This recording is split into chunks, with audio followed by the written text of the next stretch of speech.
આજે મારી પાસે આ ધ્યાન ઉપર આવી છે વસ્તુ કે ભાઈ ગઈકાલે બીકોમ પહેલા સેમેસ્ટરની અંદર જે ઓપ્શનલ પેપર છે સ્કિલ એન્હેન્સમેન્ટનું, એ ઓપ્શનલ પેપરની અંદર કુલ 17,400થી વધારે વિદ્યાર્થીઓ હતા.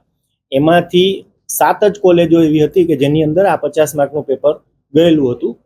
આ ધ્યાન ત્યાંથી કોલેજના આચાર્ય દ્વારા મળી એટલે 9:05 10 વાગ્યાનો સમય હતો પરીક્ષાનો.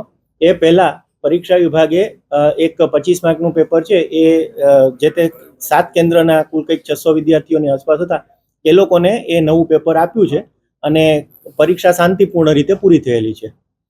એક વાત એ છે કે કુલ માર્કની અંદર આ પ્રમાણેના જે કંઈ આપણે અહીંયા QPDS સિસ્ટમ છે, એટલે જે તે પેપર સેટર હોય છે એ આપણા ERP દ્વારા સીધું જ પેપર જે છે એ જમા કરાવતા હોય છે અને એ પેપર જે છે એ પરીક્ષા શરૂ થવાના 1 કલાક પહેલા જે તે કેન્દ્રમાં જાય છે, ત્યાં એ લોકો ઝેરોક્સ ને એ બધું કાઢી અને વિદ્યાર્થીઓને આપતા હોય. આ પ્રકારની સિસ્ટમ છે.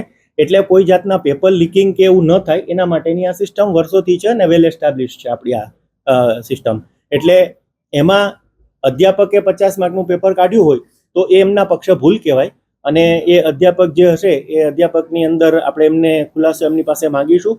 સાથે સાથે એવું પણ છે કે ભાઈ આવું જો ન બને એટલા માટે થઈને કોઈક સિસ્ટમ કેવી વિચારી શકાય, તો એક મોડરેશનની સિસ્ટમ પણ થઈ શકે. મોડરેશન એટલે એવું કે 3 અધ્યાપકો જે છે એ પેપર જમા કરતા હોય છે, રેન્ડમલી એક પેપર એમાંથી સિલેક્ટ થતું હોય છે. તો એવું થાય કે ભાઈ ખાલી માર્કની જે ભાગ છે એની ચકાસણી કરી અને પછી અપલોડ થાય એવી આપણે પેલું કરીએ. હજી સુધી તો આપણે કોઈ આવા છૂટાછવાયા અત્યારે પણ આ 17,400માંથી 600 વિદ્યાર્થીઓની 7 કોલેજો છે એમાં આ પ્રકારનું પેપર ગયું, ઓપ્શનલ પેપર હતું. બાકીના જે કંઈ છે એ જે નિયમ પ્રમાણે આપણું હતું એ જ પ્રમાણે પરીક્ષા ચાલુ રહી છે. સાથે સાથે આ પણ 10 વાગ્યા સુધીમાં પેપર એમને મળી જાય 25 માર્કનું જે છે એ પ્રમાણે એની પણ વ્યવસ્થા પરીક્ષા વિભાગે કરી અને પરીક્ષા શાંતિપૂર્ણ રીતે પૂર્ણ થયેલ છે.